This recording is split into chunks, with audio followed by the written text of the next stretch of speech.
गीता एकमात्र ऐसा ग्रंथ है जो मानव को जीने का ढंग सिखाता है। गीता जीवन में धर्म, कर्म और प्रेम का पाठ पढ़ाती है। गीता के अनुसार हमारा भाग्य और कुछ नहीं बल्कि हमारे कर्मों का ही फल है। श्रीमद्भागवत गीता में भगवान कृष्ण के उपदेशों का वर्णन है।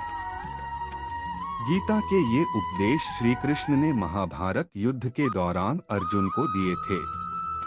गीता में दिए उपदेश आज भी उतने ही प्रासंगिक हैं और मनुष्य को जीवन जीने की सही राह दिखाते हैं। गीता की बातों को जीवन में अपनाने से व्यक्ति को खूब तरक्की मिलती है। गीता एकमात्र ऐसा ग्रंथ है जो मानव को जीने का ढंग सिखाता है। गीता जीवन में धर्म, कर्म और प्रेम का पाठ पढ़ाती है। गीता के अनुसार कुछ लोगों के प्रति हमेशा वफादार रहना चाहिए। गीता में श्री कृष्ण कहते हैं कि हमारा भाग्य हमारे ही अतीत के कर्मों का फल है। उसी तरह हम आज जो कर्म कर रहे हैं वो हमारे आने वाले कल को निर्धारित करेंगे। इसलिए हमें हमेशा अपने कर्म अच्छे रखने चाहिए ताकि हमें इसका फल भी अच्छा ही मिले। गीता में श्री कृष्ण कहते हैं, उनके कर्जदार और वफादार हमेशा रहिए जिन्होंने आपके बुरे समय में आपका साथ दिया। श्री कृष्ण कहते हैं, शांति, सौम्यता, मौन, आत्म संयम और पवित्रता, ये पांचों चीजें मन को अनुशासित करती हैं। हर व्यक्ति में ये सारे गुण होने चाहिए, तभी वह सही मार्ग पर चल सकता है। गीता में कहा गया है कि आप किसी का भाग्य नहीं बदल सकते, लेकिन अच्छी प्रेरणा देकर उसका मार्गदर्शन तो कर ही सकते हैं। श्री कृष्ण के अनुसार जीवन में कभी मौका मिले तो सारथी बनना, स्वार्थी नहीं। अहंकार मनुष्य से वह सब करवाता है जो अंत में उसी के विनाश का कारण बनता है। इसलिए मनुष्य को जितनी जल्दी हो सके अपना अहंकार त्याग देना चाहिए। श्री कृष्ण कहते हैं, कर्म वो फसल है जिसे इंसान को हर हाल में खुद काटना ही पड़ता है। इसलिए हमेशा अच्छे बीज बोए ताकि फसल अच्छी हो। गीता के अनुसार हर इंसान में कुछ ना कुछ प्रतिभा होती है, लेकिन अक्सर इसे लोग दूसरों के जैसा बनने में नष्ट कर देते हैं। कर्मयोग का प्रतिपादन गीता में विशद से हुआ है। भारतीय दर्शन में कर्म बंधन का कारण माना गया है, किंतु कर्मयोग में कर्म के उस स्वरूप का निरूपण किया गया है जो बंधन का कारण नहीं होता। योग का अर्थ है समत्व की प्राप्ति। सिद्धि और असिद्धि, सफलता और विफलता में समभाव रखना समत्व कहलाता है। योग का एक अन्य अर्थ भी है, वह है कर्मों का कुशलता से संपादन करना। इसका अर्थ है इस प्रकार कर्म करना कि वह बंधन न उत्पन्न कर सके। अब प्रश्न यह है कि कौन से कर्म बंधन उत्पन्न करते हैं और कौन से नहीं। गीता के अनुसार जो कर्म निष्काम भाव से ईश्वर के लिए जाते हैं वे बंधन नहीं उत्पन्न करते। वे मोक्षरूप परमपद की प्राप्ति में सहायक होते हैं। इस प्रकार कर्मफल तथा आसक्ति से रहित होकर ईश्वर के लिए कर्म करना वास्तविक रूप से कर्मयोग है, और इसका अनुसरण करने से मनुष्य को अभ्युदय तथा श्रेयस की प्राप्ति होती है।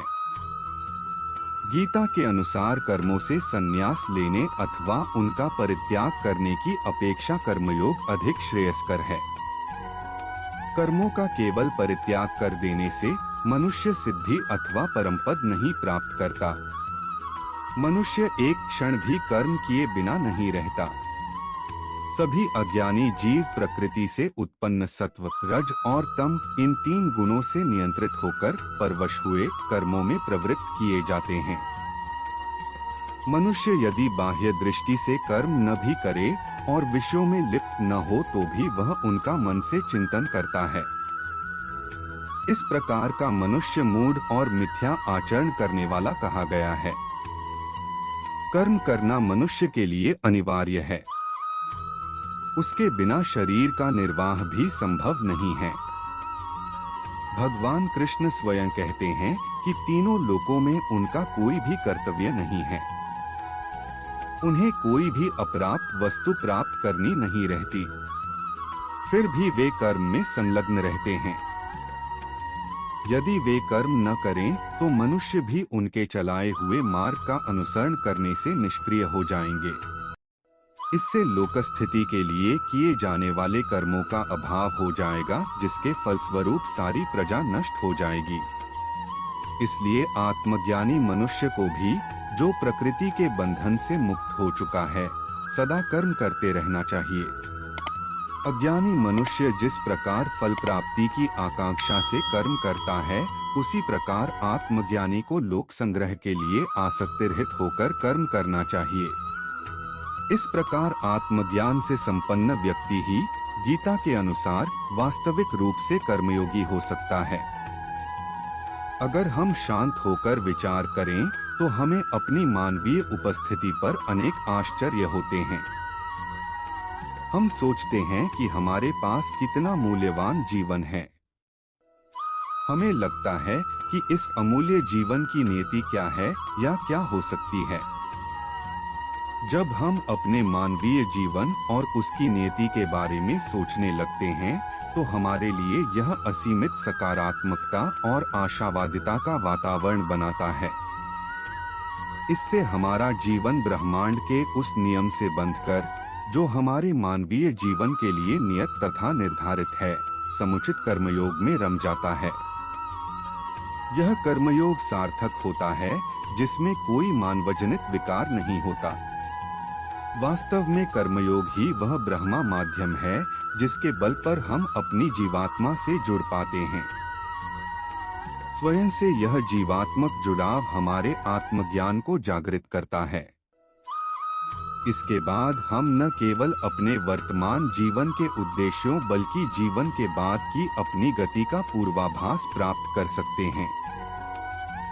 शांत प्रशांत चित्त से होने वाले चिंतन में लीन व्यक्ति और उसे देखने वाले व्यक्तियों के चारों ओर मानवीयता का एक श्रेष्ठ वातावरण बनता है, जो मनुष्यों को सद्मार्ग पर चलने की प्रेरणा देता है। वास्तव में मानव जीवन में प्रत्येक व्यक्ति का ब्रह्मा रूपांतरण ऐसे ही होता है। ऐसे रूपांतरित होते रहना मनुष्य का आध्यात्मिक दायित्व भी होना चाहिए।